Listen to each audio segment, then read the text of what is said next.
আমাদের প্রিয় নবী সাল্লাল্লাহু আলাইহি ওয়াসাল্লাম তার জীবনের সবচাইতে গুরুত্বপূর্ণ কাজ ছিল নামাজ। কানা ইজা হাজাবাহু আমরুন ফাজা ইলা সালাহ। নবীজি যখনই কোনো কঠিন পরিস্থিতির মধ্যে পড়তেন নামাজের দিকে ধাবিত হতেন। যখনই মনটা খারাপ থাকতো, পেরেশান হতেন, বেলাল রাদিয়াল্লাহু তাআলাকে বলতেন, আরিহনা বিহা ইয়া বেলাল, ও বেলাল একটু আজান হাঁকো, একটু আজান হাঁকো, আজান হেঁকে নামাজের আয়োজন করো, আমাকে শান্ত করো, আমাকে একটু প্রশান্তি দাও। নামাজে কি তৃপ্তি ছিল। মা আয়েশা রাদিয়াল্লাহু তাআলা বলছেন, নবীজি যখন রাতে নামাজে দাঁড়াতেন, তাহাজ্জুদে দাঁড়াতেন, লা তাসআল আন হুসনিহিন্না ওয়া তুলিহিন্না, নবীজির সে নামাজের সৌন্দর্য, তার সে নামাজের কোয়ালিটি আর বলো না। তিনি যখন দাঁড়িয়ে কেরাত পড়তেন মনে হতো তিনি বোধহয় আর রুকুতে যাবেন না। কত দীর্ঘ কেরাত হলে এক রাকাতে সূরা বাকারা, লম্বা লম্বা সূরা শেষ করা যায়, ঘন্টাকে ঘন্টা দাঁড়িয়ে থাকা যায়। নামাজে কতটা তৃপ্তি হলে এটা সম্ভব হয়। এরপর তিনি যখন রুকুতে যেতেন, এত দীর্ঘ সময় ধরে রুকু করতেন। মা আয়েশা রাদিয়াল্লাহু তাআলা আনহা তিনি বলেন যে তার রুকু দেখে, সে রাতের নামাজের রুকু দেখে আমার মায়া হতো। ইস, তিনি কি আর মাথা উঁচু করবেন না? আবার যখন সেজদায় যেতেন মনে হয় সেজদায় এই বুঝি তার শেষ সেজদা, আর মনে হয় মাথা উঠাবেন না। এত দীর্ঘ সময় নিয়ে নামাজ পড়তেন, এত লম্বা সময় নিয়ে নামাজ পড়তেন, এবং নামাজে দাঁড়িয়ে এত লম্বা সময় রুকুতে সেজদাতে অতিবাহিত করতেন সময় যে তার পা মোবারক ফুলে যেত। ভাইরা আমার, পা ফুলে যাওয়া কিন্তু কোনো স্বাভাবিক বিষয় নয়। আপনি অনেক সময় দাঁড়িয়ে থাকলে, একটা পজিশনে থাকলে হয়তো পা ব্যথা হয়ে যাবে, পা ফুলে যায়, এই ফুলে যাওয়াটা সাধারণ বিষয় না। কি পরিমাণ প্রেশার নিলে পা ফুলে যেত। নবী করিম সাল্লাল্লাহু আলাইহি সাল্লাম নামাজে সে তৃপ্তি পেয়েছেন। আজ দুর্ভাগ্য আমাদের কাছে নামাজটা জাস্ট বোঝা। নামাজটা জাস্ট, আমরা নামাজের সময় আসলে আমরা মুক্ত হওয়ার চেষ্টা করি, মানে নামাজটা পড়লাম, ঝামেলা শেষ হয়ে গেল। অথচ এটা আল্লাহর সাথে কানেক্টেড হওয়ার সুযোগ। আমার দিন রাত 24 ঘন্টার সবচেয়ে আবেগ ঘন সময়, আমার আল্লাহর সাথে কথোপকথনের সুযোগ। সহিহ মুসলিম বর্ণনা, নবী সাল্লাল্লাহু আলাইহি ওয়াসাল্লাম নামাজকে বলেছেন মুনাজাত মা আল্লাহ, আল্লাহর সাথে কথোপকথনের স্কোপ। অথচ এটা আজকে আমাদের কাছে বোঝা হয়ে গেছে। এই নামাজ, এটাকে যদি কোয়ালিটির সাথে আদায় করতে পারি, খুব ধীরস্থিরতার সাথে, লম্বা সময় নিয়ে, মনোযোগ সহকারে, নামাজে কি বলছি সেগুলোর অর্থ বুঝে বুঝে আল্লাহর সাথে আমি যদি কনভারসেশনে, কথোপকথনে আমি রত হয়ে যাই, ডুবে যাই, তাহলে আমার মাল্টিকালচারাল সোসাইটিতে আমার ঈমান, আমার ইসলামের এই পরিচয়কে ধারণ করতে অনেক বেশি হেল্পফুল হবে। নামাজ অনেক বেশি হেল্প করবে। আপনারা আয়াত অনেকেই জানেন, আল্লাহ তাআলা বলেছেন ইন্নাস সালাতা তানহা আনিল ফাহশাই ওয়াল মুনকার। নামাজ মানুষকে অশ্লীল মন্দ কাজ থেকে বাঁচিয়ে রাখে। আমাদের অনেক ভাইরা আছে যারা ঠুনকো অজুহাতে নামাজ তরক করেন, বিশেষ করে এই ধরনের পরিবেশে আপনারা যেখানে আছেন। যে অফিসে আমার কলিগদের মধ্যে কেউ মুসলমান না, আমি একা মুসলিম, আমি একা নামাজ পড়লে কেমন দেখা যায়, সবাই তাকিয়ে থাকবে।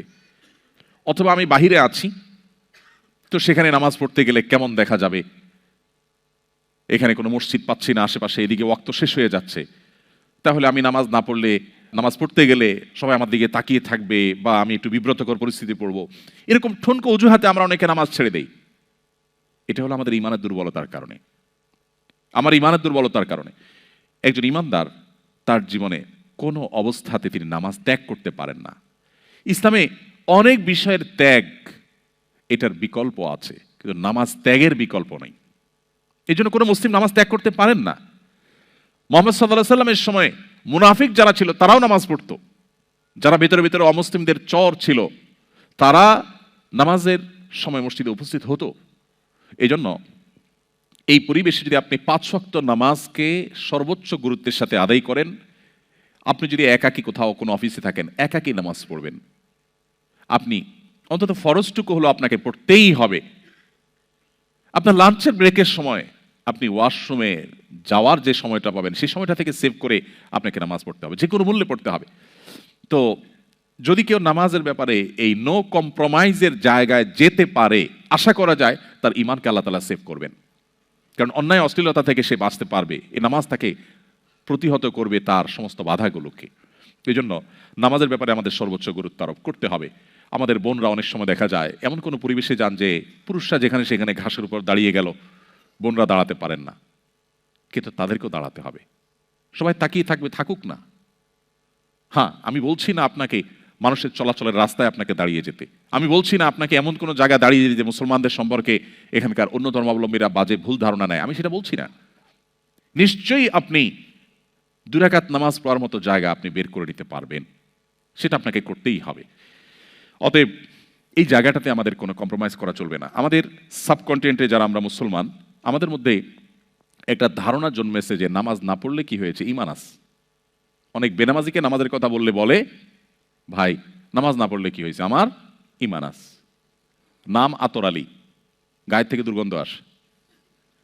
নাম কি? আতর আলী, গায়ের থেকে আসে কি? দুর্গন্ধ। ব্যাপারটা ওই রকম। আপনি বলতেছেন নামাজ না পড়লে কি হয়েছে, আমার ঈমান আছে, মানে আপনার ঈমান এত মজবুত, আপনার ঈমান তো আমার দরকার যে না পড়লেও থাকে। অথচ নবী করিম সাল্লাল্লাহু আলাইহি সাল্লাম কঠোরভাবে বলেছেন, শক্তভাবে তিনি বলেছেন, আল ফারকু বাইনানা ওয়া বাইনাহুম তারকুস সালাহ। ঈমানদারের সাথে অমুসলিমের পার্থক্যই হলো মূলত নামাজ। এটা ঈমানদারকে পৃথক করে। অতএব কোনো অবস্থাতে এটা ছাড়া যেতে পারে না। আমি আপনাদেরকে উদাত্ত আহ্বান করতে চাই, আমাদের অনেক ভাইরা আছেন যারা বাসায় নামাজ পড়েন, কর্মস্থলে পড়েন না, অথবা 5 ওয়াক্ত নামাজ পড়েন কিন্তু একটু ঝামেলা হলে তিনি নামাজ কাজা করেন। পৃথিবীর অনেক দেশে আমাদের অনেক ভাই বোনরা আছেন যারা আমাদের কাছে প্রশ্ন পাঠান, বলেন ভাই সকাল থেকে নিয়ে নামাজের সময় পাই না, তো আমি একসাথে ডিউটি শেষে বাসায় এসে জোহর, আসর, মাগরিব, এশা একসাথে পড়ি। নামাজটা এরকম ছেলে খেলা নয়। আল্লাহ বলেছেন, ইন্না সলাতা কানাত আলাল মুমিনিনা কিতাবাম মাওকুতা, নির্দিষ্ট সময় নামাজ পড়াটাকে অপরিহার্য করা হয়েছে। আপনার যদি এমন কোনো জব, এমন কোনো চাকরি করতে হয় যে চাকরি করতে গিয়ে আপনি নামাজ পড়তে পারবেন না, তো সেই চাকরি আপনি করবেন কিনা তার আগে সিদ্ধান্ত আপনাকে নিতে হবে আপনার ঈমানের আলোকে।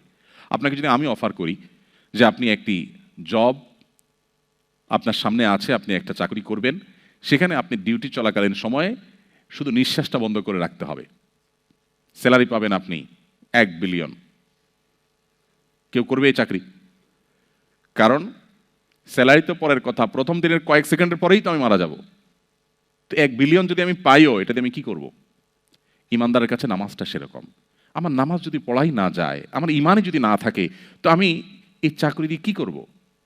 ভাইরা আমার, ওই যে আমি শুরুতে বলছিলাম নবী সাল্লাল্লাহু আলাইহি ওয়াসাল্লাম যে ফিতনার কথা বলেছেন না, কিয়ামতের আগে বহুবিধ ধোঁয়াশা আসবে। ফিতনা মানে ধোঁয়াশা, বিভ্রান্তি।